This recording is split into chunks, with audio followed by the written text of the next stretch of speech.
60 square meters na lote, my dudes. Anong bahay ang maitatayo dito?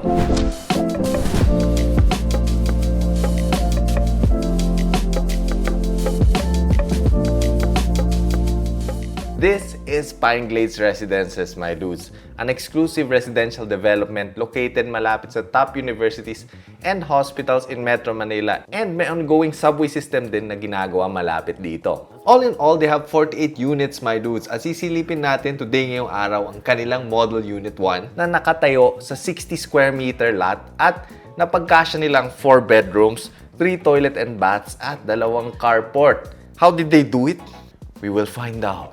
Okay, so ito yung exterior perspective nila. They decided to go with a modern look and townhouse style siya kung saan multiple properties sila na magkakatabi, often only divided by firewalls. So, kinailangan nila ito gawin para ma-maximize yung lote na 60 square meters. And I'm not gonna lie, my dudes, it looks kinda clean and sleek. Well-proportioned yung facade nila. And they used horizontal lines para ma-balance yung itsura niya kasi payat na matangkad itong kanilang houses. So, you need these lines to break the verticality ng harapan. Moving on to the ground floor, dito natin makikita ang kanilang 2-car parking area. So, sa kaliwa niya ng ating maid's room, which kung titignan natin ang kanilang plan, it has ample space at may separate pa sila na toilet and bathroom dito. Then, dito naman sa bandang likod ay ang kanilang service stairs. Now, akit na tayo dun sa ating second floor through the main stairs, my dudes. Paglapag natin sa second floor, we have 2 areas. Sa left ang dining at kitchen. Sa right naman ay yung living area. Dito sa living area, we can see they went with an earthy color palette, which is very, very nice. Very cozy yung vibe niya. So I like the combination ng slatted wood sa ceiling at yung plain white. Wood and white talaga, the best combo, my dudes. Now, for the floor, they went with 60 by 120 centimeter tiles, which is, interesting. I like that it's not glossy. So, one mistake sa flooring ay pag maliliit yung space, gumagamit ng glossy tiles kung saan may common misconception na porke reflective ay papaluwangin niya yung space, which is not the case for floors. So, kung minimalist yung theme nyo, you can maybe get away with glossy tiles. Pero pag ganito na contemporary na madaming design elements and decorations like this wall panel, then we have the shelves with the plants, and the tables with the trinkets at libro na ginawang patungan. So, gagawin ng glossy floor tiles dyan ay i-reflect niya itong mga ito. So, parang yung double image na reflect ng tiles will act as some sort of visual clutter. So, yeah, good choice sa floor tiles. Although, I wish na mas malaki itong window banda rito to let more natural light in, Then, maybe itong wall dividing the stairs, pwedeng reeded glass siya that looks like this. There you go. Para may natural light din na aabot sa kanilang stairwell. But I'm guessing yung rason kung bakit maliit yung window dito ay para hindi masyado uminit itong area na ito. Because for sure, naka-aircon naman itong lugar na ito. Although, I don't see any aircon unit. But it's probably there. Anyway, punta na tayo sa dining/kitchen area nila, my dudes. So, dito sa bandang dining, naglagay sila ng salamin. Essentially, para lumuwang yung itsura. So, ina-extend niya visually yung space. And kung naniniwala kayo sa pamahiin, swerte daw yung mirror sa dining kasi madodoble daw yung blessings or yung biyaya. Now, bakit dito sa dining okay magkaroon ng mirror pero yung glossy floors? You're such a hypocrite, Tito Oliver. Well, yung glossy floors kasi unnatural na makita kayo ng parang things sa floor, di ba? Yung gusto niyo yung floor nyo, maliwalas, walang nakakalat. So, mas okay na hindi glossy yon. Pagdating naman sa pader, sa pagtinignan mo yun, natural na parang, uy, na-extend yung area papunta doon. So, it won't feel unnatural and cluttered. So, that's basically the explanation there, my dudes. Anyway, dito sa opposite side ng mirror na yan, andito ang kanilang kitchen. And I like the countertop na ginamit nila dito. Cookies and cream or Oreo McFlurry design siya. Based from my experience, ito ang pinaka hindi mo halata na madumi. Ang worst ay yung black na countertops, my dudes. Kitang-kita mo pag may kahit katiting na oil na tumalsik doon. Yung pure white, mas madali pa nga actually i-maintain na mukhang malinis kumpara doon sa mga dark na countertops. Speaking of which, itong kanilang mga lower cabinets, I would have preferred kung wood siya.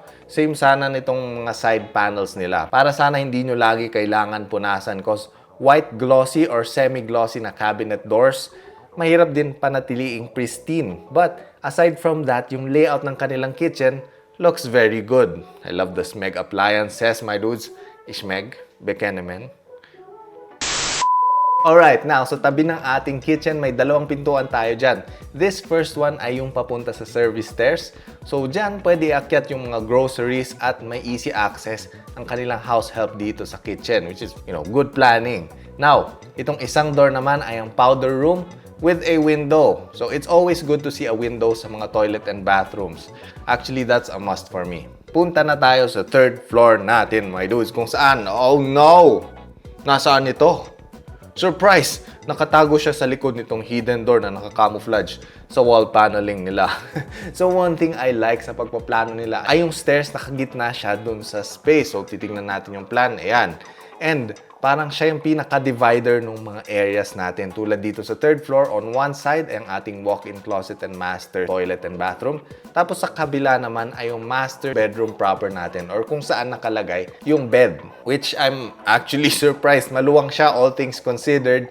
And kasya yung king bed with ample space on both sides. Tapos may divan pa dito and a desk. Very nice touch. So I like what they did dito sa walls. Very high-end hotel yung vibe niya. I'm guessing parang paneled wallpaper ito. Tapos may mga slatted panels din sila dito. Wait. Is this marble or at least simulated marble? So, it looks very classy. Now, moving on dun sa floor choice nila, they choose to go with wood. So, either tiles ito or SPC, which stands for stone plastic composite, which feels almost like real wood floors. Tends to be lighter, pero mas durable ang tiles. Now, dito tayo sa hallway, may mahabang wall and one of the challenges sa mahabang walls na tulad nito ay mahirap i-perfect na all the way through. Pag sinipat nyo ay diretsong-diretso siya. So what they did, kung papansin natin, nilagyan nila ng divisions ito along with some wallpaper para hindi halata yung mga imperfections. And also, itong mga vertical lines help break yung elongatedness. Itong kanilang pader. Is that even a word? Elongatedness. Anywho, dito sa dulo ng kanilang pasilyo na yan ay ang walk-in closet which they went with wood cabinet doors. Tulad ng sabi ko kanina, low maintenance yung mga gantong klaseng cabinet doors. Kahit once a year na punas, okay na yan. Just don't tell your neighbors, my guys. Sabihin nyo once a week kayo nagpupunas para cleanliness. Although, one suggestion ko dito, my dudes, ay itong isang cabinet banda rito, ayan. Pwede sana gawing mirror yung doors niya para may full body mirror na kayo. So, dual purpose. Also, magpapaluwang din ito again ng itsura. Now, banda rito makikita natin, we have the door to the toilet and bathroom. So, they have this diamond-shaped corner glass shower. Again, we have a window kasi kung titingnan natin itong kanilang floor plan, yung service stairs nila also acts as an airwell and fire escape. Dahil sa firewalls, typically malilimit ang mga bintana. So, you need airwells either sa likod or dun sa likod ng lote nyo. Okay, akyat na tayo dun sa fourth floor, my dudes, kung saan yung bubungad sa atin ay itong family hall. So sa harap may isang kwarto tayo with a view. Dito siguro lalagay yung paboritong anak.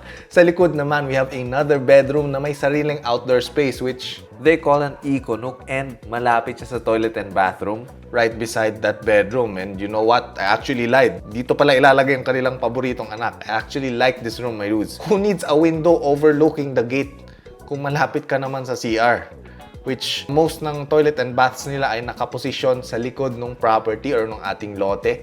So, malapit siya sa airwell, which is a good planning practice na as much as possible yung mga toilet and bathrooms nyo are on top of one another para yung pipes hindi tatawid sa mga main spaces ng ating bahay. Because worst case scenario, mababarahan yung pipes at magli-leak sa loob ng kwarto or kitchen and brother, ooh, baby, if you know what that smells. So, dahil malapit sa airwell ang mga CR nila, pwedeng ilabas na direkta ang pipes agad dyan. Tapos, dyan na kayo magkakaroon ng soil stock na pipe pababa papunta sa septic tank. All in all, I like the design at pagkakaplano ng Pine Glades Residences, my dudes.